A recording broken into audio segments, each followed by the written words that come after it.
Hello students, first year engineering साठी exam form feeling सध्या सुरू आहे आणि काही स्टुडंटला फी संदर्भात अजूनही कन्फ्युजन आहे की किती सब्जेक्ट ऑल क्लिअर असतील किंवा किती सब्जेक्ट बॅक असतील तर मग फी किती लागेल. काही स्टुडंटला फीज ह्या वेगवेगळ्या येत आहेत. म्हणजे काय की जर 3 सब्जेक्ट बॅक आहेत एखाद्या स्टुडंटचे तर त्याला फी XYZ आली.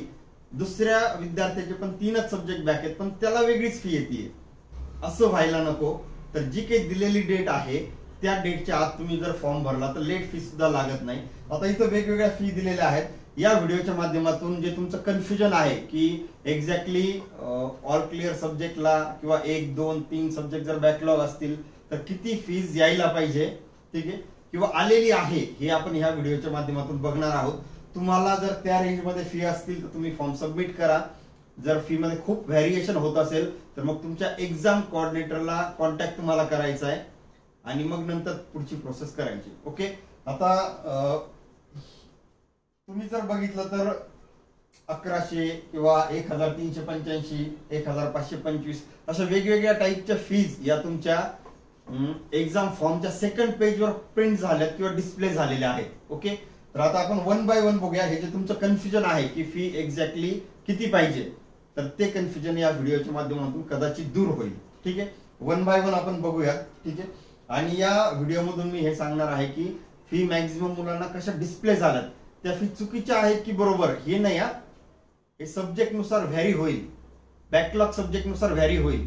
ठीक आहे, आता हे बघा, जे स्टुडंट ऑल क्लिअर आहेत, सगळे सब्जेक्ट फर्स्ट सेमिस्टरला त्यांचे निघालेले आहेत आणि ते सेकंड सेमिस्टरचा फॉर्म भरत आहेत, सगळे सब्जेक्ट क्लिअर आहेत, त्यांच्या एक्झाम फॉर्मवर फी जी डिस्प्ले होतीये 1100 म्हणजे 1100 रुपये अशी फी डिस्प्ले होतीये मॅक्झिमम स्टुडंटच्या. जर कुणाची फी सगळे सब्जेक्ट ऑल क्लिअर असताना यापेक्षा खूप कमी किंवा खूप जास्त अशी डिस्प्ले होत असेल तर तुम्ही तुमच्या एक्झाम कोऑर्डिनेटरला कॉन्टॅक्ट करा.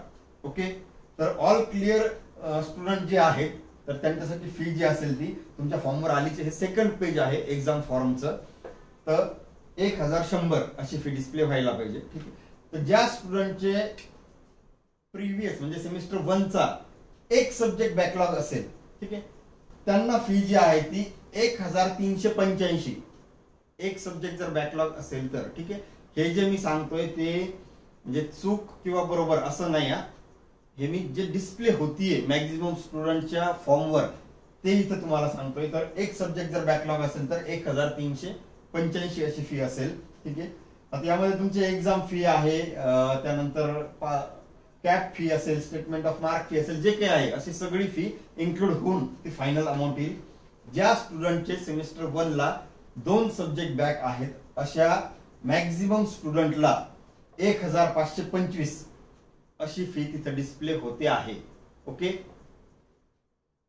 आता मी हेच तुम्हाला सांगायचा प्रयत्न करतोय की जर तुमचे सब्जेक्ट 2 बॅकलॉग आहेत तर तुम्हाला 1525 दिसतंय आणि अजून एखादा विद्यार्थी आहे त्याचे सुद्धा 2च सब्जेक्ट बॅक आहेत SPPU मध्ये आणि त्याला फी जर वेगळी दिसती यापेक्षा काहीतरी तर तुम्ही तुमच्या एक्झाम कोऑर्डिनेटर, एक्झाम सेक्शन जे आहे त्यांना कॉन्टॅक्ट करायचा आहे. आणि ती प्रोसेस अशी आहे की त्यानंतर जर त्यांना काही असं त्रुटी आढळल्या, काही त्यामध्ये डिस्क्रिपन्सी आढळल्या, थोडंसं असं वाटतंय की चुकीची अमाऊंट डिस्प्ले झालीये, विद्यार्थ्याकडून फॉर्म फिल करताना टिक चुकीचं झालंय, सब्जेक्ट वेगळे सिलेक्ट करण्यात आले, असं जे काही प्रॉब्लेम्स असतील तर ते फॉर्म कॉलेज लॉग इन मधून डिलीट करतील आणि परत तुम्हाला तो फॉर्म फिल करावा लागेल. ठीक आहे, ज्या स्टुडंटचे 3 सब्जेक्ट बॅक आहेत अशा स्टुडंटसाठी 1665 एवढी फी डिस्प्ले करत आहे.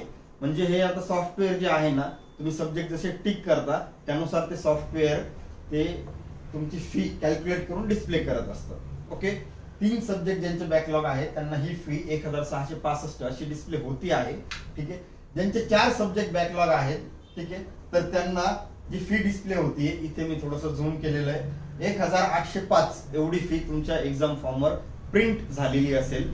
ठीक आहे, ज्यांचे 5 सब्जेक्ट बॅकलॉग आहेत, ठीक आहे, म्हणजे फर्स्ट सेमिस्टरला 5 सब्जेक्ट ज्यांचे राहिलेले आहेत त्यांच्यासाठी 1925 एवढी फी दिसली पाहिजे. यापेक्षा कमी किंवा यापेक्षा जास्त जर दिसत असेल तर मी परत एकदा सांगतो, मी इथं कुठल्याही फॉर्मवर कमी जास्त किंवा असं चुकीचं असं म्हणत नाहीये.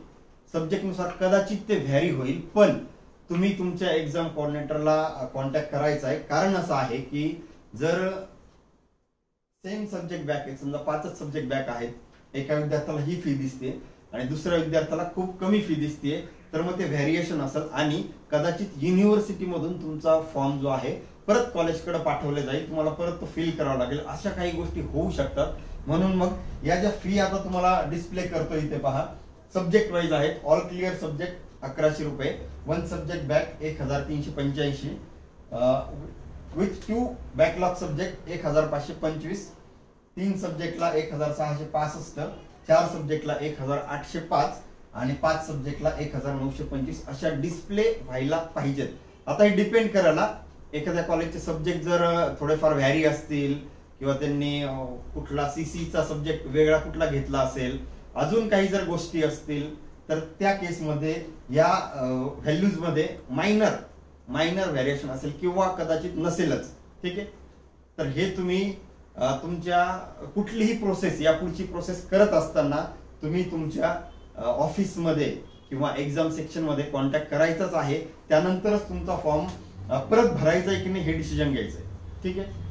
म्हणजे परस्पर तुम्ही तुमचं डिसिजन घ्यायचं नाहीये. तुमचे स्टाफ मेंबर्स जे असतील त्यांना विचारून या रेंजमध्ये, आता ह्या ज्या व्हॅल्यू आहेत त्या व्हॅल्यू मी इथं देतो सगळ्या. आता हे बघा, या व्हॅल्यू व्यतिरिक्त जर तुमच्या फॉर्मवर अमाऊंट प्रिंट झालेल्या असतील, असं झालंय की ज्यांनी फॉर्म सुटले 5-6 दिवसापूर्वी आणि त्याच वेळेस लगेच भरले, काही केसेसमध्ये त्या फॉर्मला प्लस मायनस अमाऊंट झालेली असेल कदाचित. ठीक आहे. तर if any other fee amount, म्हणजे कुठलीही या व्यतिरिक्त, इथं लेफ्ट साइडला जे 6 तुम्हाला दिलेत पहा अमाऊंट, या व्यतिरिक्त जर एखादी फी तुमच्या फॉर्मवर डिस्प्ले झालेली असेल, ठीक आहे, डिस्प्ले झालेली असेल, आता ते तुमच्या इनपुटवर आहे, तुम्ही किती सब्जेक्ट देताय त्यानुसार ती डिस्प्ले होईल. So contact your exam section. तर तुम्हाला तुमच्या एक्झाम सेक्शनला कॉन्टॅक्ट करायचा आहे आणि जे काही करेक्शन असेल त्यांच्या सजेशन नुसार तुम्हाला ते करेक्शन करायचे आहेत.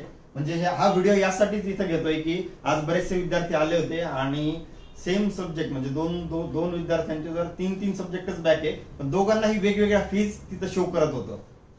ठीक आहे. त्यामुळे आपण हा व्हिडिओ खास इथं सांगतोय.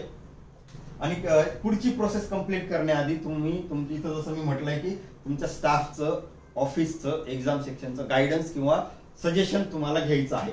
हा व्हिडिओ मी एक्झॅक्टली अमाऊंट किंवा थोडंफार प्लस मायनस यासाठी बनवत नाहीये, तर विद्यार्थ्यांचं कन्फ्युजन दूर व्हावं आणि तुम्ही जे काही कन्फ्युजन असेल तुमच्या टीचर्सला विचारावं आणि ते क्लिअर करून घ्यावं, जेणेकरून तुम्हाला नंतर काही अडचण येणार नाही. तेवढ्यासाठी हा इथं बनवतोय. कारण बऱ्याच विद्यार्थ्यांच्या फॉर्मवर त्या प्लस मायनस या प्रिंट झालेल्या असतील, तर त्या तुम्ही करेक्ट करून घ्याव्या. ठीक आहे. तर हे आहे एक्झाम फॉर्म फीच्या कन्फ्युजन संदर्भात. ठीक आहे. या व्यतिरिक्त कुठली अडचण असेल तर मग तुम्ही मला पण कमेंट बॉक्स मध्ये सांगू शकता, सर असा प्रॉब्लेम आहे.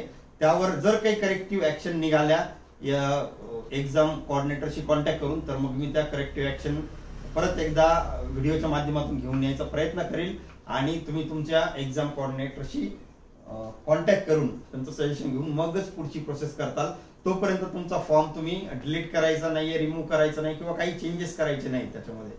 ठीक आहे. सजेशन घेऊनच तुम्ही ते सगळं करा. कुठलंही कन्फ्युजन असेल कमेंट बॉक्स मध्ये टाका. त्या कन्फ्युजनला सोल्युशन देण्याचा प्रयत्न आपण ज्या काही वेबसाईट आहेत, जे कोऑर्डिनेटर आहेत, स्टाफ आहेत कन्सर्न, त्यांच्याशी डिस्कस करून सोल्युशन देण्याचा प्रयत्न करूया. ओके. तर कनेक्टेड राहा अक्षय व्ह्यू पॉइंट बरोबर. असेच नवनवीन व्हिडिओ एज्युकेशन रिलेटेड आपण घेऊन येत राहू ह्या चॅनलवर. व्हिडिओ शेवटपर्यंत बघितल्याबद्दल थँक्स.